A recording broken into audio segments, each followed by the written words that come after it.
Hello, this is Dr. Sullivan and talking about Anatomy and Physiology 1 at Bucks County Community College.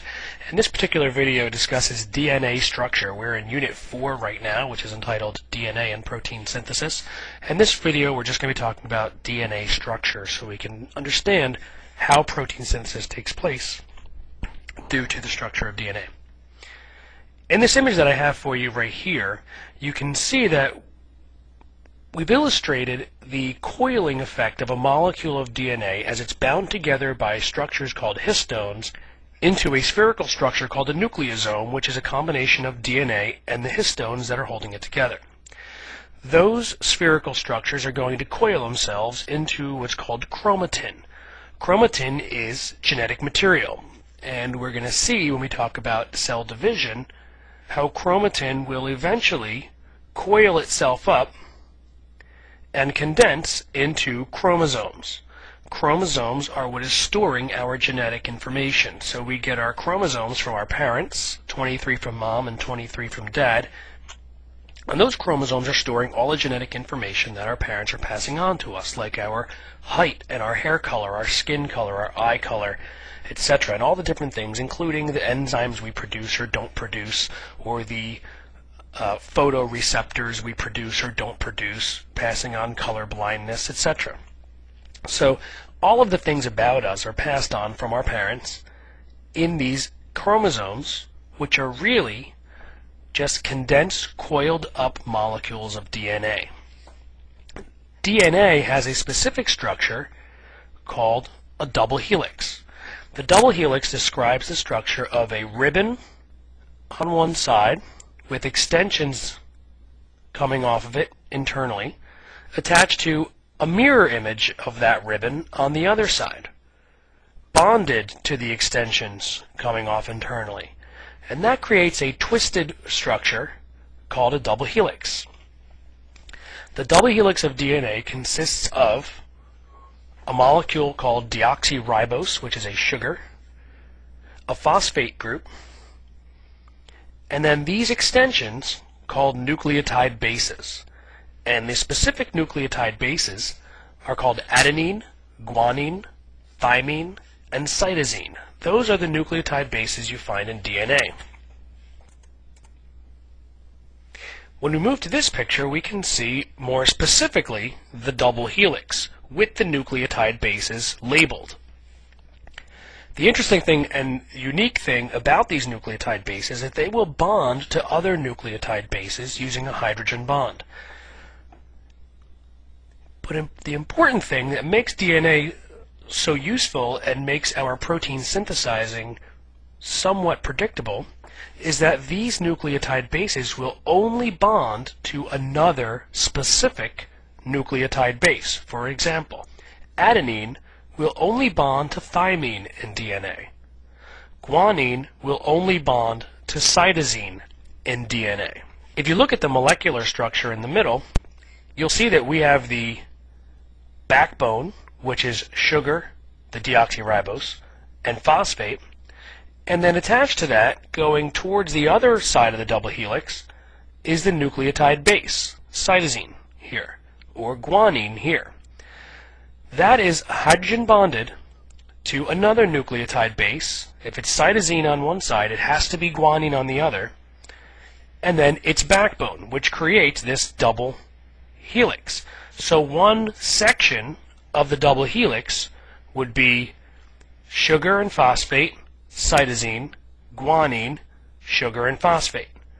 And that's one unit of the DNA double helix, which means that there's only really 4 possible configurations of the DNA double helix.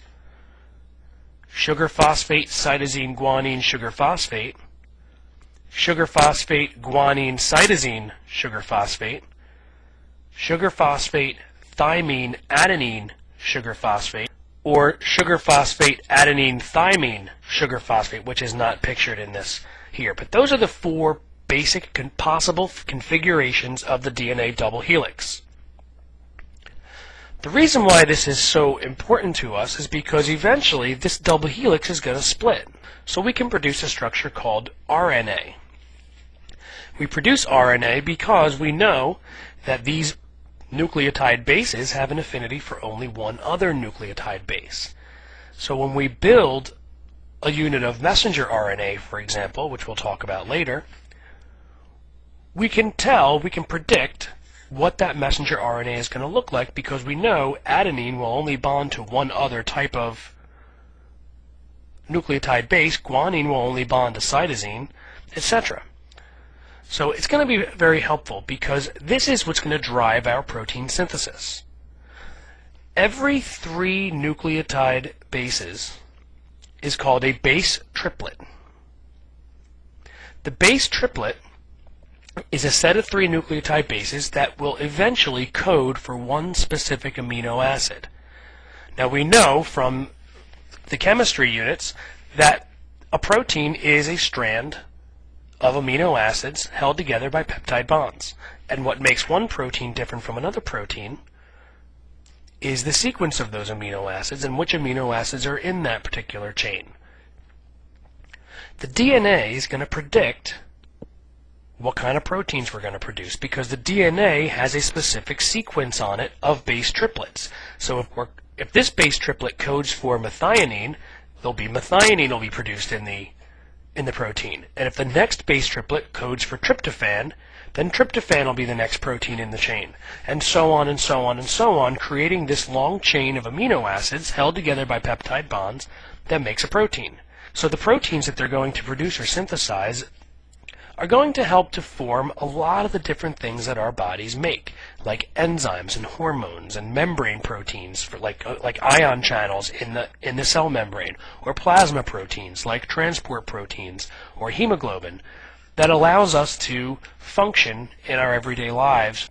So we need these proteins, and these proteins are going to produce a lot of the things in our bodies that make us unique. For instance, one enzyme is called lactase. Lactase is an enzyme that breaks down lactose, which is the sugar found in milk. If your body produces lactase, then when you drink milk or have a dairy product, your body can break down that lactose and metabolize it. If you don't produce lactase, then you're lactose intolerant, which means when you do have milk sugar from dairy products, your body can't break it down and metabolize it. So instead, bacteria has to do it for you, which is going to cause a lot of intestinal discomfort. And that's what lactose intolerance is. So if there is a specific defect in the DNA of a person who's lactose intolerant, it means that their DNA is not able to adequately dictate the sequence to make the proteins that form lactase. So it's very important. The sequence of DNA-based triplets is very important, and that's the genetic code. It's a code for all of the different proteins that our body is going to make at any given time. Consider a base triplet is kind of like an area code. Whereas one base triplet, AGT, might stand for one specific amino acid, one area code, like 215, stands for one particular region of the country, like the Philadelphia metropolitan area. So it's important to get this down, that these sequences are important, and the base triplets are going to eventually, through a series of steps, dictate how to make a protein. So you can consider the DNA genetic code, or the sequence of base triplets, as a recipe for a particular protein. So, quick review. We have a DNA double helix, which is 2 individual strands of sugar, phosphate, and nucleotide base, hydrogen bonded at the bases to another band of sugar and phosphate and a nucleotide base. Remember that we have nucleotide bases only bonding to one other particular nucleotide base, which is called complementary base pairing here, and the base pairs are cytosine and guanine and thymine and adenine. Those are the base pairs in DNA. Okay, that's it for this particular video. We're going to continue on with protein synthesis, talking about how we get this DNA genetic code out of the cell so that it can be translated to a ribosome, which will put these proteins together.